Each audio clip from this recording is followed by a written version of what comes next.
दोस्तों नमस्कार। आपके अपने चैनल घटनाचक नॉलेज पर आप सभी लोगों का बहुत बहुत स्वागत है इस जीव विज्ञान की क्लास में, जिसमें हम RRB, NTPC, ALP, group D आदि एग्जामों के पिछले वर्षों में पूछे हुए प्रश्नों पर चर्चा करते हैं, जो डेली बेस पर 50 महत्वपूर्ण प्रश्न होते हैं और आवश्यकता अनुसार उनकी हम व्याख्या भी देखते हैं।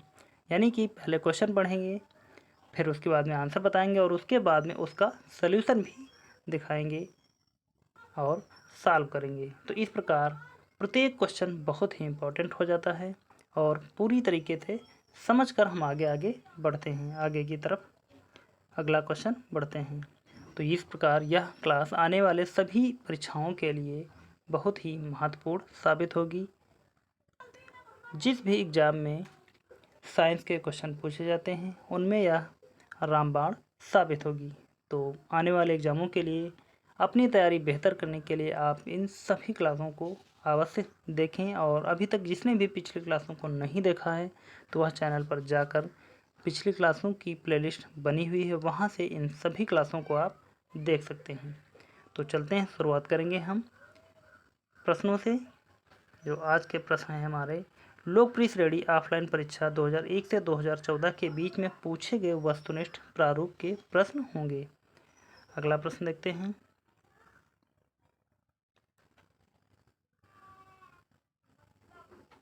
पहला प्रश्न है हमारा, निम्नलिखित में से कौन सा एक पुष्पीय पादप यानी कि प्लांट भारत की उत्पत्ति का है, जिसे भारत से ले जाकर अनेक देशों में विकसित किया गया है। तो 4 ऑप्शन दिए गए हैं। चारों ऑप्शनों में से इसका राइट आंसर है, यदि हम देखें, ए ग्लेडियोलस, बी आर्किडस, सी बोगेनवेलिया, डी गेंदा। इन चारों ऑप्शनों में से इसका राइट आंसर यदि हम देखें तो हो जाएगा हमारा, देखते हैं इसके कलर को थोड़ा सा हम सेट कर लेंगे, उसके बाद में हम इसका आंसर बताते हैं आपको। यहाँ आंसर इसका हो जाएगा हमारा बी आर्किड्स का पौधा, जिसे भारत से ले जाकर अनेक देशों में विकसित किया गया है। यह भारत की उत्पत्ति का है। व्याख्या देखते हैं इसके बारे में।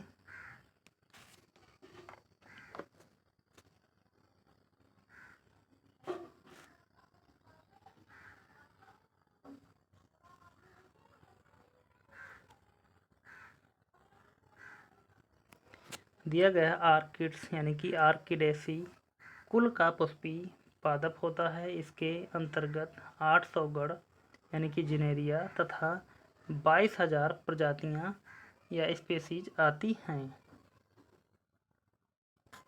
बढ़ते हैं आगे अगले क्वेश्चन की तरफ। अगला क्वेश्चन है हमारा, डॉक्टरों के थर्मामीटर का किसने आविष्कार किया।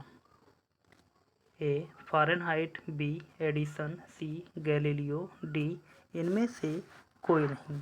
इन चारों ऑप्शनों में से इसका राइट आंसर देखें कि डॉक्टरों के थर्मामीटर का किसने आविष्कार किया है, तो वह हो जाएगा हमारा ए फ़ारेनहाइट ने डॉक्टरों के थर्मामीटर का आविष्कार किया है फ़ारेनहाइट के द्वारा।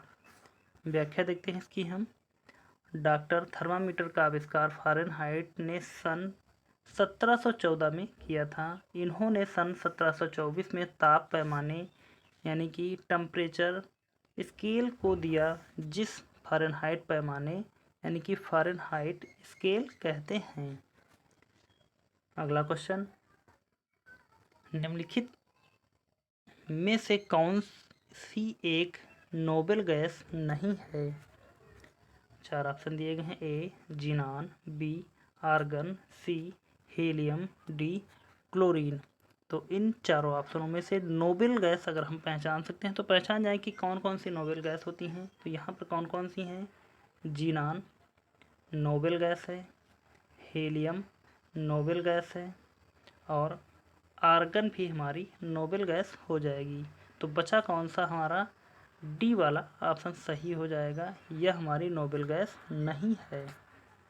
आगे बढ़ते हैं, देखते हैं यहाँ पर इसके अतिरिक्त थोड़ी सी इसकी व्याख्या को दिया है। क्लोरीन नोबेल गैस नहीं है। नोबेल गैस आवर्त सारणी में शून्य वर्ग में रखी जाती है। इनके इलेक्ट्रॉनिक विन्यास पूर्ण होते हैं, जबकि क्लोरीन का इलेक्ट्रॉनिक विन्यास 287 8 7 15 तो 17 होता है, यानी कि इसका इलेक्ट्रॉनिक विन्यास 17 होता है।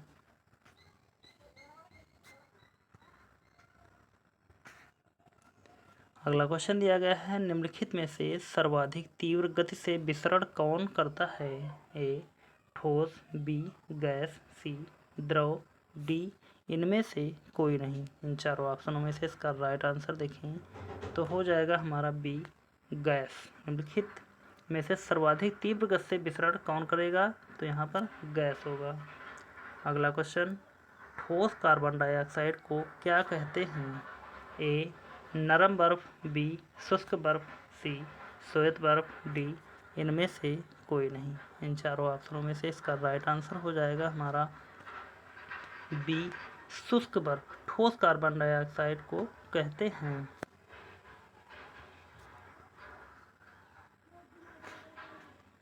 व्याख्या देखते हैं यहाँ पर, 1 किलोग्राम द्रव को उसके क्वथनांक पर पूर्णतया वाष्प में परिवर्तित करने हेतु जितनी ऊष्मा की आवश्यकता होती है उसे वाष्पीकरण की गुप्त ऊष्मा यानी कि लेटेंट हीट ऑफ वेपराइजेशन कहते हैं। जबकि 1 किलोग्राम ठोस को उसके गलनांक पर पूर्णतया द्रव में परिवर्तित होने हेतु जितनी ऊष्मा की आवश्यकता होती है उसे संलयन की गुप्त ऊष्मा कहते हैं। अगला क्वेश्चन देखते हैं, फलों को पकाने के लिए किसका उपयोग किया जाता है? ए मेथेन, बी एथेन, सी एथिलीन, डी साइटोकाइलिन। इन चारों ऑप्शनों में से इसका राइट आंसर यहाँ पर देखें हम तो हो जाएगा हमारा सी। फलों को पकाने के लिए जिसका उपयोग किया जाता है तो वह है हमारा एथिलीन। जैसे कि कौन कौन से फल पकाए जाए, जैसे इस समय देखा जाए तो आम के जो कच्चे आम तोड़े जाते हैं उनको पकाने के लिए इसके कुछ ढेर लगाकर या किसी बर्तन में रखकर उसके बीच में छोटे छोटे पुड़िया के टुकड़े रखे जाते हैं एथिलीन के, और उसको बंद करके रख दिया जाता है। बस कुछ समय में ही यह आमों को पका देता है। और उसके साथ में जैसे केले का भी इसी प्रकार इस्तेमाल करके पकाया जाता है फैक्ट्रियों में या कारखानों में। बढ़ते हैं आगे अगले क्वेश्चन की तरफ। अगला क्वेश्चन है हमारा, सूर्यमुखी में पुष्प क्रम का प्रकार है? A spike Bali, B capitulum Mundaka, C गुच्छकायन, D रैपेडिक्स स्थूल मंजरी। चारों ऑप्शनों में से इसका राइट आंसर देखें। सूर्यमुखी में पुष्प क्रम का प्रकार यह है, तो कौन सा प्रकार है उसका? तो बी राइट आंसर होगा हमारा कैपिटुलम मुंडक। व्याख्या देखेंगे इसकी हम, सूर्यमुखी में कैपिटुलम पुष्पक्रम का प्रकार पाया जाता है, जबकि स्पाइक और स्थूल मंजरी क्रमशः लंबी काली मिर्च यानी कि पिपली और केले यानी कि बनानाज में पाए जाते हैं। आगे बढ़ते हैं अगले क्वेश्चन की तरफ। अगला क्वेश्चन है, निम्नलिखित में से कौन सी जड़ है? ए प्याज, बी आलू, सी गाजर, डी अदरक। तो इसमें से जो जड़ है वह हमको बतानी है, तो इसका राइट आंसर हो जाएगा हमारा सी, गाजर एक जड़ है। व्याख्या देखेंगे इसकी हम, प्याज शल्ककंद है, आलू कंद तथा अदरक भी संग्रह करने वाला तना है, जबकि गाजर मूसला जड़ होती है जो संग्रह करने वाली जड़ कहलाती है। अगला क्वेश्चन देखते हैं, मूल फसल का उदाहरण है? क्या है? ए आलू, बी गाजर, सी अदरक, डी हल्दी। तो मूल फसल का जो उदाहरण है इन चारों ऑप्शनों में से इसका राइट आंसर होगा हमारा बी गाजर। अगला क्वेश्चन, निम्नलिखित में से कौन सुमेलित है? 4 ऑप्शन दिए गए हैं। ए पंखहीन कीड़े या कीवी सिल्वर फिश, बी उड़ान रहित चिड़िया तो उसको क्या टर्टिल यानी कि कच्छा तथा गौरैया, सी अपाद सरीसर्प जो सर्प के अंतर्गत आते हैं, डी अपाद जल एवं स्थली पुष्प तो ये हो जाएगा मछली। तो यहाँ पर कौन सा सुमेलित है पूछा जा रहा है। इसका राइट आंसर हो जाएगा हमारा सी, अपाद सरीसर्प, जो सर्प के अंतर्गत आते हैं। तो यही हमारा राइट आंसर, यही सुमेलित है। अगला क्वेश्चन देखते हैं, या इसकी व्याख्या देखेंगे यहाँ पर हम। गौरैया कीवी पक्षी है, सिल्वर फिश कीट है, कच्छप सरीसर्प तथा मछली एक अपाद जलीय पशु होती है, किंतु सर्प एक अपाद सरीसर्प वर्ग का होता है। इस प्रकार राइट, सी वाला राइट ऑप्शन था हमारा। अगला क्वेश्चन है हमारा, चींटी सामाजिक कीट है। ए, वह कॉलोनियों में रहती है। बी, वह जंगलों में रहती है। सी, वह भाषा जानती है। डी, वह भोजन वितरण करती है। इन चारों ऑप्शनों में से चींटी सामाजिक किस कारण है या किस प्रकार है, तो इसका चारों ऑप्शनों में से राइट ऑप्शन बताना है कि वह कारण कौन सा है। वह कॉलोनियों में रहती है, इसलिए वह सामाजिक है। कोई व्यक्ति चावल, दाल एवं दही खाता है, तो नीचे दिए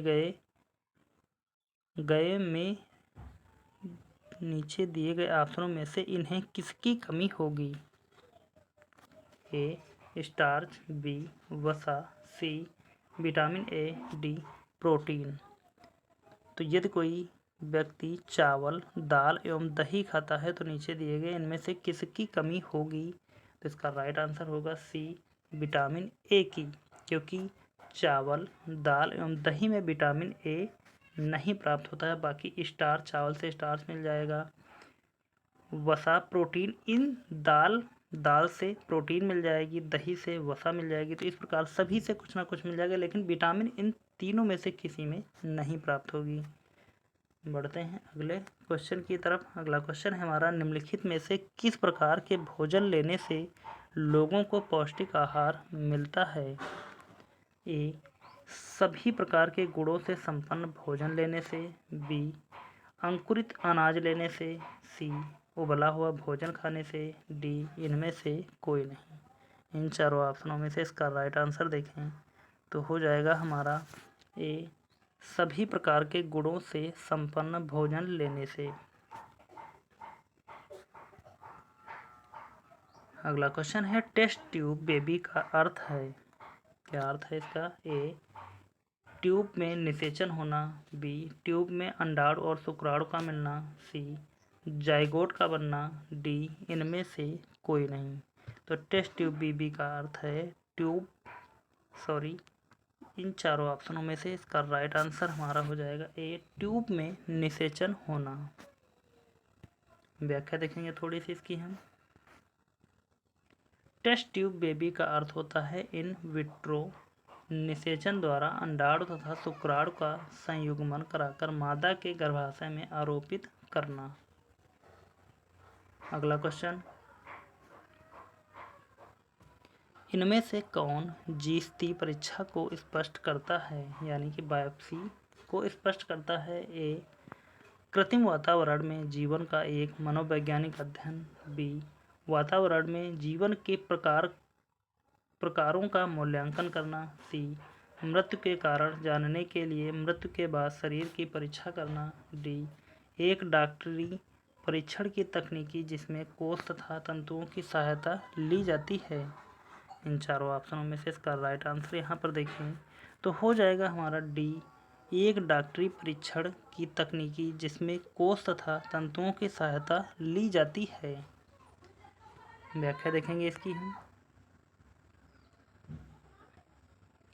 जीस्ती परीक्षा या बायोप्सी डॉक्टरी परीक्षण की एक तकनीकी है जिसमें कोष तथा तंतुओं की सहायता ली जाती है। इस विधि द्वारा शरीर के जिस भाग की जांच करनी है वहां से छोटा टुकड़ा काटकर निकाल लिया जाता है, तत्पश्चात उसकी जांच की जाती है। अगला क्वेश्चन देखते हैं, डीडीटी का उपयोग है। ए, कीटनाशक के रूप में। बी, उर्वरक के रूप में। सी, दवा के रूप में। डी, इनमें से कोई नहीं। तो आप सभी लोगों को पता होगा कि डीडीटी का उपयोग कीटनाशक के रूप में सभी लोग करते हैं, जितने भी किसान भाई होते हैं या किसान लोग होते हैं वह डीडीटी का उपयोग कीटनाशक के रूप में करते हैं और यह एक खतरनाक दवाई है जिसका उपयोग बहुत ही सावधानी से किया जाता है। अगला क्वेश्चन है रहोम्बिक मोनोक्लिनिक एवं प्लास्टिक सल्फर है कौन सा? ए समावयव, B isotopes, C allotropes, D hydrides of sulphur. इन चारों ऑप्शनों में से इसका राइट आंसर देखें तो हो जाएगा हमारा सी एलोट्रोप्स। अगला क्वेश्चन देखते हैं, ये व्याख्या देखेंगे इसकी हम। रहोम्बिक मोनोक्लिनिक एवं प्लास्टिक सल्फर दोनों एलोट्रोप्स हैं। रहोम्बिक सल्फर जंतुओं एवं वनस्पतियों में पाए जाते हैं। यह सामान्यतः पर प्लास्टिक सल्फर में बदल जाते हैं। इन दोनों की परमाणुविक संरचना में अंतर पाया जाता है। अगला क्वेश्चन देखते हैं, कीट निम्नलिखित में से संबंधित है, किससे संबंधित हैं? ए पेरिफेरा, बी सीलेंट्रेटा, सी एनेलिडा, डी आर्थ्रोपोडा। इन चारों ऑप्शनों में से इसका राइट आंसर देखें तो हो जाएगा हमारा डी आर्थ्रोपोडा। कीट आर्थ्रोपोडा से संबंधित हैं। अगला क्वेश्चन है, पादपों और प्राणियों में यह अंतर है कि पादपों में चलन होता है, बी उपापचय होता है, सी स्थानगत निरंतर वृद्धि होती है, डी अपचय होता है। चारों ऑप्शनों में से इसका राइट आंसर हो जाएगा हमारा सी पादपों और प्राणियों में अंतर होता है कि पादपों में स्थानगत निरंतर वृद्धि होती है। अगला क्वेश्चन देखते हैं, एक पेड़ की पत्ती लाल कांच से देखी जाने पर दिखाई पड़ेगी। ए काली, बी हरी, सी लाल, डी श्वेत। चार ऑप्शन दिए गए हैं। चारों ऑप्शनों में से इसका राइट आंसर बताना है कि एक पेड़ की पत्ती को जो हरी होती है लाल कांच से देखी जाने पर वह कैसी दिखाई देगी। तो इसका राइट आंसर होगा हमारा ए काली दिखाई देगी। अगला क्वेश्चन है, भारत में केंद्रीय औषध शोध संस्थान स्थित है। ए दिल्ली, बी बेंगलोर, सी चेन्नई, डी लखनऊ। इन चारों ऑप्शनों में से इसका राइट आंसर देखा जाए तो हो जाएगा हमारा डी लखनऊ। भारत में केंद्रीय औषधि शोध संस्थान स्थित है। अगला क्वेश्चन या इसकी व्याख्या देखेंगे हम पहले, बाद में अगले क्वेश्चन की तरफ बढ़ेंगे। केंद्रीय औषधि शोध संस्थान लखनऊ में स्थित है। ये देश का पहला औषधि शोध संस्थान जिसे स्वतंत्रता प्राप्ति के पश्चात 17 फरवरी 1951 को स्थापित किया गया था। अगला क्वेश्चन है, विज्ञान की वह शाखा जो जीव और वातावरण के बीच संबंध को बताती है वह ए पारिस्थितिकी है, बी अनुवांशिकी है, सी एनाटॉमी है, डी कोशिका विज्ञान है। चारों ऑप्शनों में से इसका राइट आंसर ये देखें तो हो जाएगा हमारा ए पारिस्थितिकी है। वह विज्ञान की शाखा है जो जीव और वातावरण के बीच संबंध को बताती है। व्याख्या देखते हैं इसकी हम।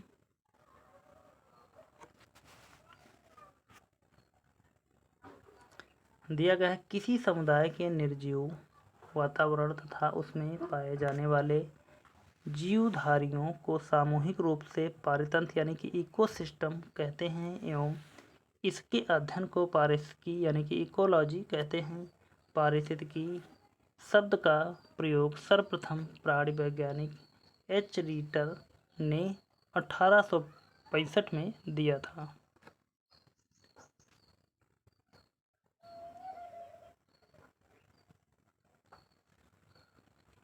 अगला क्वेश्चन है, मॉन्ट्रियल संलेख यानी कि प्रोटोकॉल किससे संबंधित है, यानी कि मॉन्ट्रियल प्रोटोकॉल किससे संबंधित है? ए ओजोन अवक्षय, बी परमाणु शस्त्र, सी बारूदी सुरंग, डी समुद्री तल, ई इनमें से कोई नहीं।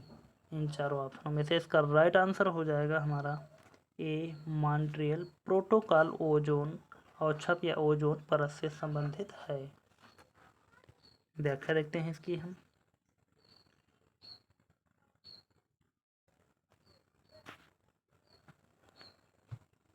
व्याख्या है ओजोन परत यानी कि ओजोन लेयर रासायनिक भाषा में ट्राई ऑक्सीजन यानी कि O3 कहा जाता है। पृथ्वी से 15 से 30 किलोमीटर की ऊंचाई पर समताप मंडल में विद्यमान ओजोन गैस की परत सामने से आने वाले पराबैंगनी किरणों को अवशोषित कर लेती है। इसकी रक्षा के लिए मिथाइल ब्रोमाइड का उत्पादन बंद करने समेत नए उपायों पर 100 से अधिक देशों के बीच मॉन्ट्रियल में सितंबर 1997 में एक समझौता हुआ था जिसे मॉन्ट्रियल कन्वर्सेशन कहते हैं। यह समझौता ओजोन अपक्षय यानी कि ओजोन डिप्लेशन से संबंधित है।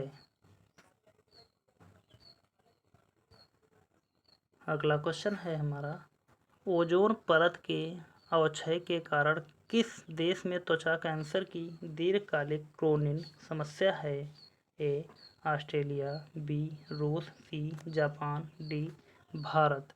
चार ऑप्शन दिए गए हैं। चारों ऑप्शनों में से इसका राइट आंसर हो जाएगा हमारा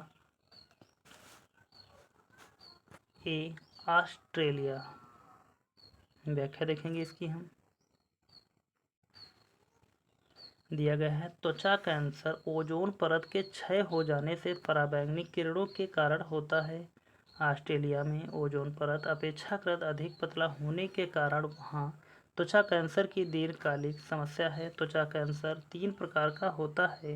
number 1 basal cell, number 2 squamous cell, number 3 melanoma त्वचा कैंसर। आगे बढ़ेंगे अगले क्वेश्चन की तरफ। अगला क्वेश्चन है हमारा ऑक्सीकरण निम्नलिखित में से धनात्मक ऑक्सीजन अवस्था प्रदर्शित करती है। ए CO यानी N2O, C NO, D F2O।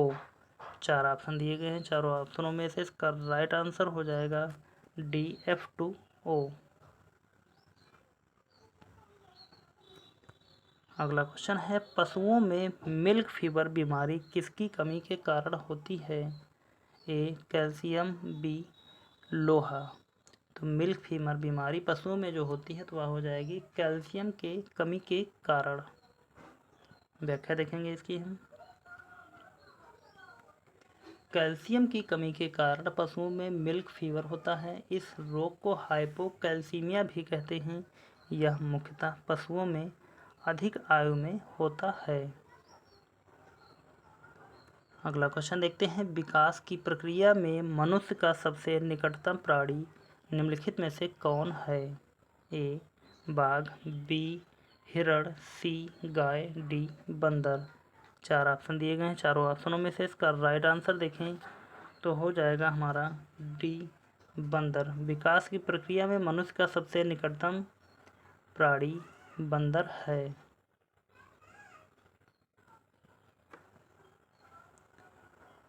अगला क्वेश्चन देखते हैं कौन सा जीव मिट्टी की उर्वरता को बनाए रखता है। ए चूहा, बी केचुआ, सी फंजाई, डी बैक्टीरिया। इन चारों ऑप्शनों में से इसका राइट आंसर हो जाएगा कि वह जीव जो मिट्टी की जीव उर्वरता को बनाए रखता है। तो इसका राइट आंसर हो जाएगा हमारा बी केचुआ, जो किसान का मित्र कहा जाता है। किसान का मित्र कहा जाता है। व्याख्या देखेंगे इसकी हम। केचुआ को किसान का मित्र कहा जाता है। यह भूमि की उर्वरता को बनाए रखने में मदद करता है। केचुआ एनेलिडा संघ का एक प्रमुख जंतु है। अगला क्वेश्चन भूमि के अपमार्जन में योगदान देने वाला जीव निम्नलिखित में से कौन सा है। चार ऑप्शन दिए गए हैं। ए केचुआ, बी कुछ प्रकार के जीवाणु, सी कवक, डी सुअर। चारों ऑप्शनों में से इसका राइट आंसर हो जाएगा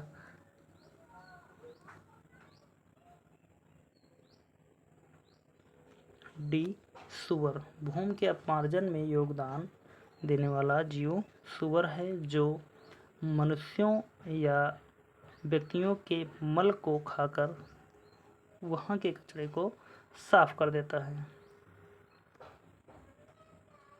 अगला क्वेश्चन देखते हैं। रेडियो कार्बन काल निर्धारण किससे संबंधित है? ए मृदा, बी शैल, सी जीवाश्म, डी भवन। चारों ऑप्शनों में से इसका राइट आंसर देखें तो हो जाएगा सी जीवाश्म। व्याख्या देखेंगे इसकी हम।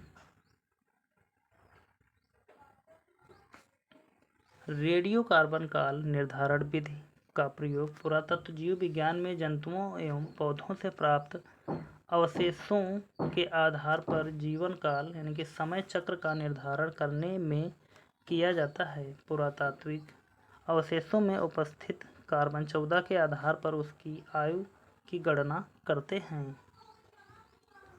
अगला क्वेश्चन देखते हैं। निम्नलिखित मसालों में जड़ से प्राप्त होने वाला मसाला है?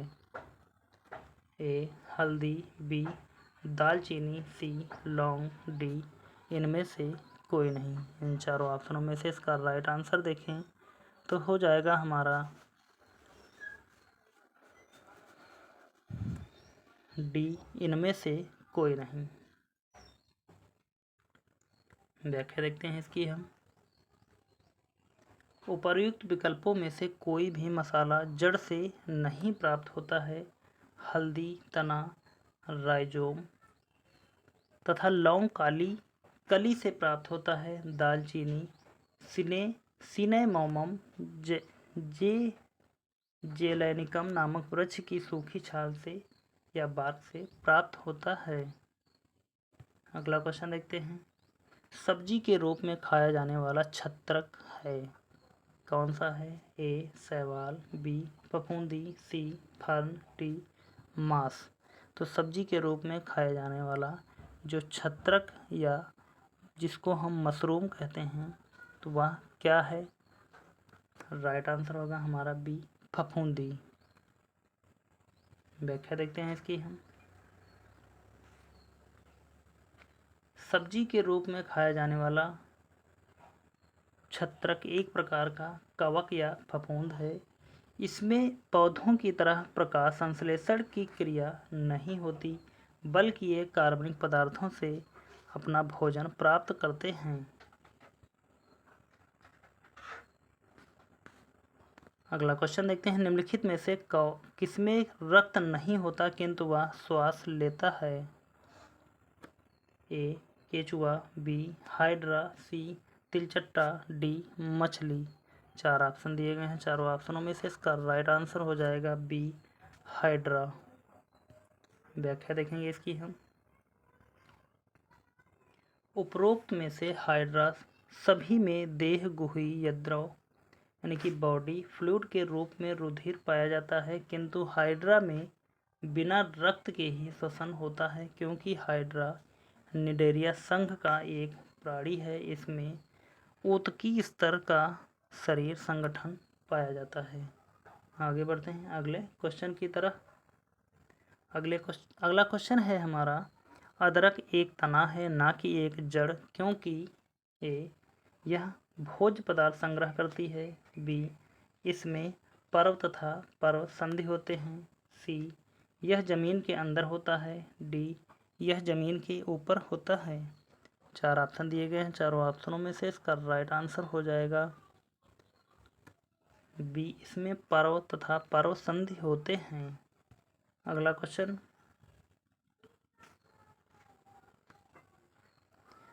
बोगनविलिया पौधे अपनी शाखों पर आकर्षक रंग लिए होते हैं, यह किसके विकास को प्रदर्शित करता है? ए पुष्पीय वृक्ष, बी नई पत्तियां। इन चारों ऑप्शनों में से इन दो ऑप्शनों में से इसका राइट आंसर क्या हो जाएगा? तो यहाँ पर सिर्फ दो ही ऑप्शन है, तीसरा और चौथा ऑप्शन नहीं। तो इस प्रकार इस क्वेश्चन को हम यहीं पर छोड़ देंगे और बढ़ जाएंगे अगले क्वेश्चन के आंसर को नहीं लगाएंगे, इसका हम सल्यूशन देख लेंगे, वहाँ से इसका हम उत्तर पता कर सकते हैं। देखते हैं, बोगनविलिया मुख्यतः दक्षिणी अमेरिकी में पाया जाने वाला पुष्पी पादप होता है। इसकी लंबाई 1 से 12 मीटर तक होती है। इस पर लगी हुई आकर्षक पत्ती रूप संरचनाएं पुष्प के सहायक पंखुड़ियों को प्रदर्शित करती हैं। तो इसका आंसर हमारा बोगनविलिया था। यहाँ पर हम बोगनविलिया भी लिख सकते हैं।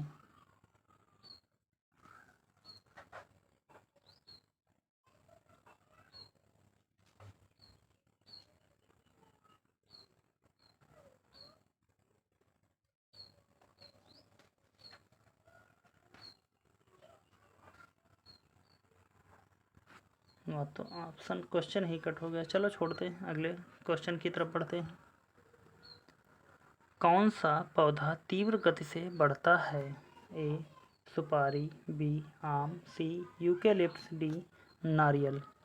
4 ऑप्शन दिए गए हैं। चारों ऑप्शनों में से इसका राइट आंसर यहाँ पर हो जाएगा सी यूकेलिप्टस का पौधा तीव्र गति से बढ़ता है। और सर्वाधिक बढ़ने वाली घास कौन सी होती है? आप हमें क्वेश्चन का आंसर बताएं कि सर्वाधिक बढ़ने वाली घास,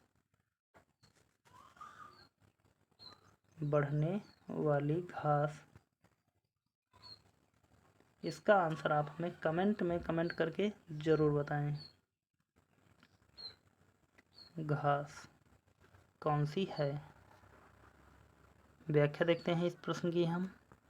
यूकेलिप्टस मुख्यतः ऑस्ट्रेलिया में पाई जाने वाली पुष्पयुक्त सदाबहार वनस्पति होती है। इसे मायरेटिस फैमिली में रखा जाता है। आगे बढ़ते हैं, अगला क्वेश्चन देखते हैं। अनानास एक है, क्या है? ए बीजीय फल, बी कंपोजिट फल, सी पौधों का तना, डी पत्तियों का समूह। 4 ऑप्शन दिए गए हैं। चारों ऑप्शनों में से इसका राइट आंसर हो जाएगा बी कंपोजिट फल। व्याख्या देखते हैं इसके बारे में। अनानास से संबंधित दी है। अनानास एक पुंज फल यानी कि संग्रथित फल होता है जो ब्रोमीलिएसी फैमिली के अंतर्गत आता है। इसे कंपोजिट फल कहा जाता है। यह संपूर्ण पुष्पक्रम से विकसित होता है। अगला क्वेश्चन, कौन एक जीवित जीवाश्म कहलाता है? ए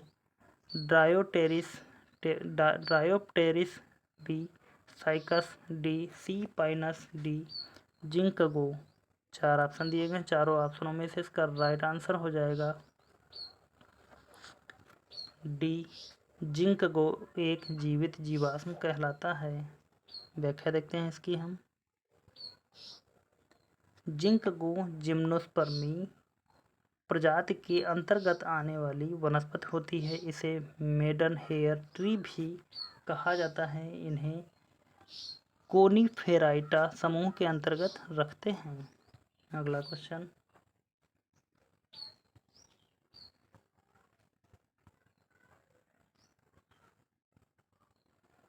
स्तनपायियों के उत्सर्जनीय उत्पाद मूत्र में अधिकता में पाए जाते हैं।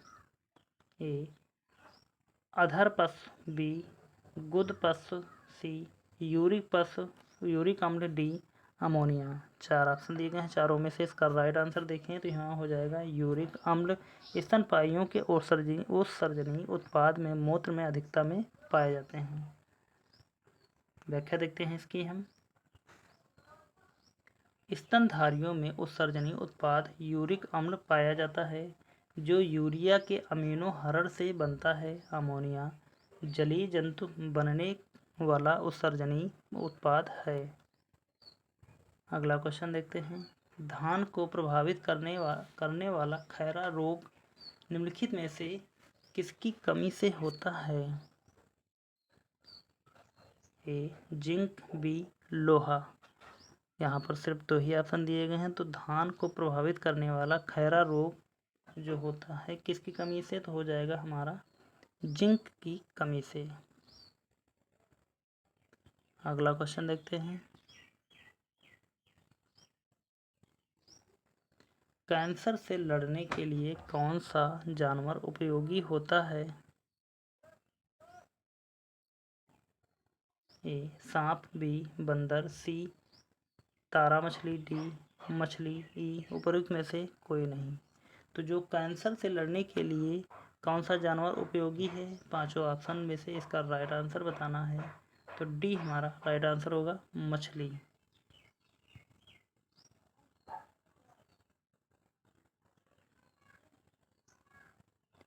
व्याख्या दी गई है, तदांतर जंतुओं के शरीर के किसी अंग में त्वचा से लेकर आंखें तक की यदि वृद्धि अनियंत्रित हो तो उसे कैंसर कहते हैं। कैंसर से लड़ने के लिए मछली यानी कि फिश उपयोगी है। अगला क्वेश्चन है, क्विनोन जिसका प्रयोग सामान्यतः मलेरिया के लिए किया जाता है, यह एक पौधे से प्राप्त होती है। पौधे के किस भाग में यह औषधि निकलती है? ए पत्तियों से, बी फलों से, सी जड़ से, डी तने की छाल से। तो क्विनोन जिसका प्रयोग सामान्यतः मलेरिया के लिए प्रयोग किया जाता है, तने की छाल से यानी कि एक पौधे से प्राप्त होती है, तने की छाल से। व्याख्या देखते हैं यहाँ पर इसकी हम। क्विनोन दक्षिण अमेरिका में मूल रूप से पाया जाने वाला पेड़ सिनकोना की छाल से तैयार किया जाता है। क्विनोन एक प्राकृतिक श्वेत क्रिस्टलीय एल्काइड पदार्थ होता है जिसमें ज्वर रोधी, मलेरिया रोधी, दर्दनाशक, सूजन रोधी गुण होते हैं।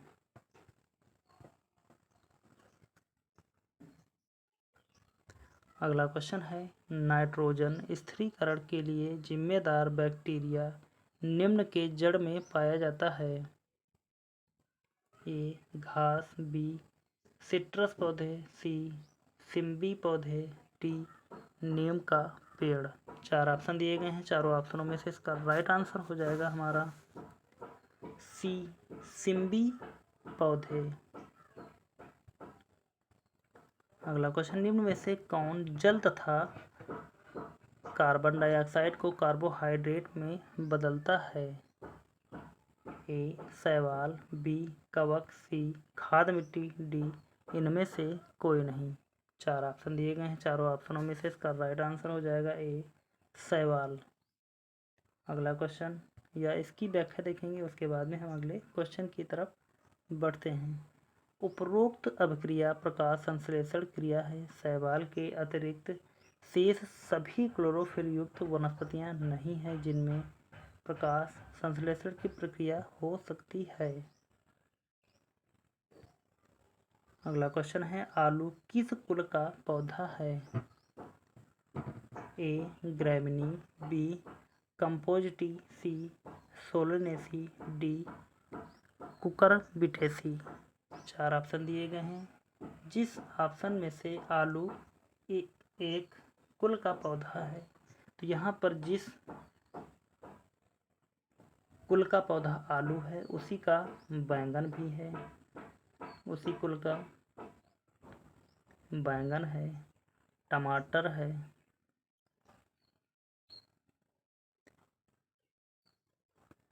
धतूरा है। तो यहाँ पर कौन सा कुल हो जाएगा? तो यह होगा सोलेनेसी कुल का पौधा है आलू। निम्नलिखित में से कौन लेग्यूमिनेसियस कुल में आता है? ए दाल, बी अनाज, सी चावल, डी सब्जी। चार ऑप्शन दिए गए हैं, चारों ऑप्शनों में से इसका राइट आंसर हो जाएगा ए दाल। अगला क्वेश्चन, निम्नलिखित में से कौन पेड़ के नीचे उगता है? ए पत्ता गोभी, बी बंगाली चना, सी चिलिया बादाम पीनट, डी रेंडी। चार ऑप्शनों में से इसका राइट आंसर हो जाएगा सी चिलिया बादाम पीनट। अगला क्वेश्चन, पौधे का वह भाग जो पानी एवं विलेयों को जड़ों से पौधों के अनेक भागों में लाया जाता है या ले जाया जाता है, वह है क्या है? ए फ्लोएम, बी जाइलम, सी ड्यूनियम, डी स्क्लेरेडिसिस। तो कह रहा है क्वेश्चन, पौधे का वह भाग जो पानी एवं विलयों को जड़ों से पौधों के अनेक भागों में ले जाया जाता है वह क्या है? जो पौधों में जल को पहुंचाता है या जल से संबंधित विलयों को पहुंचाता है तो वह जाइलम के द्वारा कार्य किया जाता है।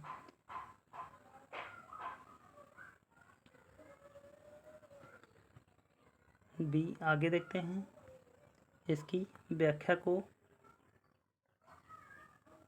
जड़ें परासरण द्वारा जल का अवशोषण करती हैं। जल का पत्तियों तक आरोही परिवहन यानी कि जाइलम ऊतक के द्वारा होता है, जबकि फ्लोएम पौधों में भोज्य पदार्थों का परिवहन करता है। आगे बढ़ते हैं अगले क्वेश्चन की तरफ। अगला क्वेश्चन है, ग्रीन हाउस प्रभाव के कारण क्या होगा? दो ऑप्शन दिए गए हैं। ए, पृथ्वी का तापमान कम हो रहा है। बी, पृथ्वी का तापमान बढ़ रहा है। चारों ऑप्शन में से दो ऑप्शन दिए गए, दोनों में से इसका राइट आंसर होगा बी, ग्रीन हाउस प्रभाव के कारण पृथ्वी का तापमान बढ़ रहा है। व्याख्या देखेंगे यहाँ पर इसकी हम। विश्वव्यापी ताप वृद्धि का मुख्य कारण यानी कि ग्लोबल वार्मिंग का मुख्य कार्बन डाइऑक्साइड यानी कि कार्बन डाइऑक्साइड गैस है, जिसे ग्रीन हाउस गैस कहा जाता है। मीथेन और नाइट्रस ऑक्साइड भी इसी प्रकार की गैसें हैं। ये सभी गैसें वातावरण की ऊष्मा यानी कि गर्मी को सोख लेती हैं। यह ठीक उसी प्रकार होता है जैसे ग्रीन हाउस में ग्लास अपने अंदर समाहित गर्म वायु को बाहर निकलने नहीं देता।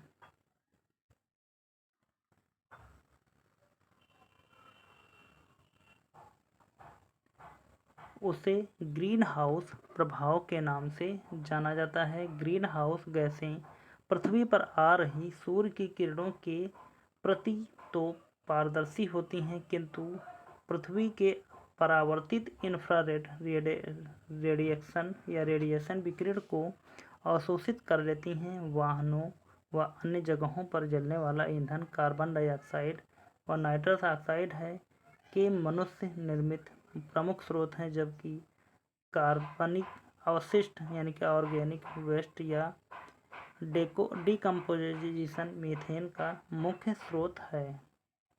आगे बढ़ते हैं, अगला क्वेश्चन देखते हैं यहाँ पर। प्रिंसिपल ऑफ बायोलॉजी नामक अपनी पुस्तक में किस जीव वैज्ञानिक ने सर्वाइवल ऑफ द फिटेस्ट कथन का सबसे पहले उपयोग किया था? A, Charles Darwin. B, Jagdish Chandra Bose. C, Herbert Spencer. D, Richard Leakey. चारों ऑप्शनों में से इसका राइट आंसर हो जाएगा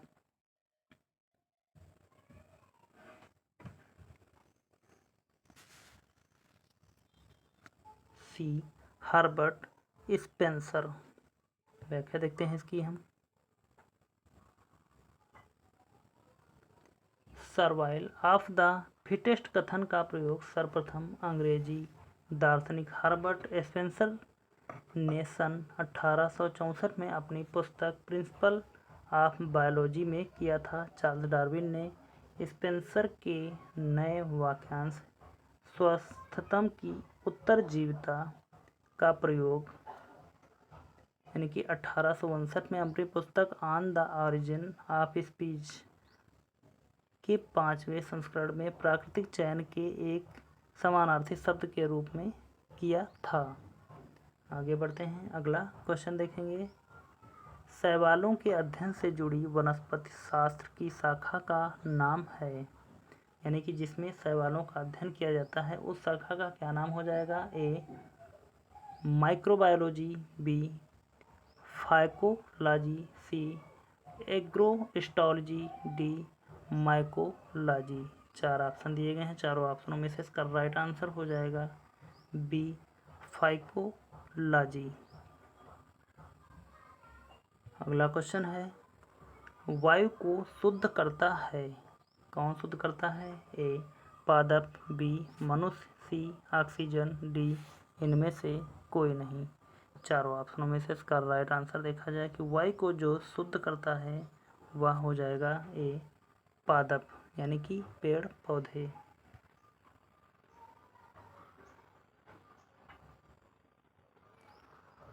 व्याख्या दी गई है, पौधे प्रकाश संश्लेषण की क्रिया में कार्बन डाइऑक्साइड को लेते हैं और ऑक्सीजन को निकालते हैं, इस प्रकार वातावरण को शुद्ध करते हैं। अगला क्वेश्चन देखते हैं, विश्व का सबसे बड़ा जहरीला सांप किसे माना जाता है? ए पाइथन, बी अनाकोंडा, सी रसल स्वाइपर, डी किंग कोबरा। इन चारों ऑप्शनों में से इसका राइट आंसर देखें यहाँ पर, विश्व का सबसे बड़ा जहरीला सांप जिसे माना जाता है वह हो जाएगा किंग कोबरा। अगला क्वेश्चन देखते हैं, कीड़ों में निर्मोचन इसके द्वारा नियंत्रित किया जाता है? ए पैरा हार्मोन, बी पैराथार्मोन, सी एक डायसोन, डी एक इकोटोन। चारों ऑप्शनों में से इसका राइट आंसर देखें तो हो जाएगा हमारा सी एक डायसोन। व्याख्या देखते हैं इसकी हम, कीड़ों में निर्मोचन एक डायसोन हार्मोन द्वारा किया जाता है। पैराथार्मोन पैराथायराइड ग्रंथि से निकलता है। इकोटोन दो बायोम के बीच का संक्रमण क्षेत्र है।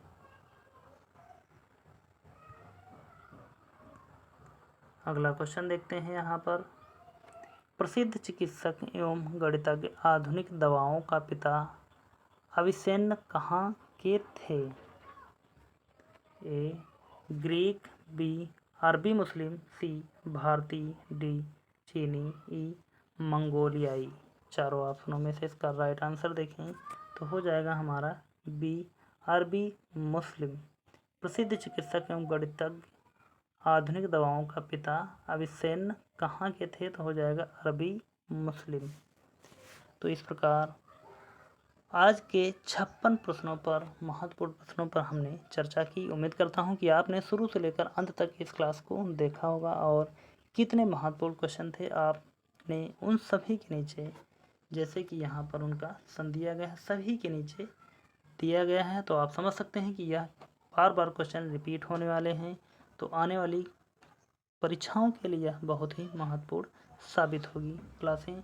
और अभी तक जिसने भी पिछले क्लासों को नहीं देखा है तो वह चैनल पर जाकर इसकी प्लेलिस्ट बनी हुई है, वहां पर इन सभी क्लासों को एक साथ में देख सकते हैं और अपनी तैयारी को मजबूत कर सकते हैं। अपने आने वाले एग्ज़ाम से पहले ही अपना मैटर तैयार करके रखिए। तो इस प्रकार क्लास यदि आपको अच्छी लगी है तो प्लीज़ सभी लोग एक बार सेशन को लाइक कर दें। चैनल को सब्सक्राइब नहीं किया तो प्लीज़ चैनल को सब्सक्राइब कर लें और ज़्यादा से ज़्यादा लोगों तक शेयर कर दें। और सब्सक्राइब करने के बाद में बेल आइकन वाली घंटी को ज़रूर दबाएं ताकि हर आने वाला वीडियो आप तक सबसे पहले पहुंचे। तो मिलते हैं फिर अगली क्लास में, तब तक के लिए धन्यवाद। जय हिंद, आपका समय शुभ हो।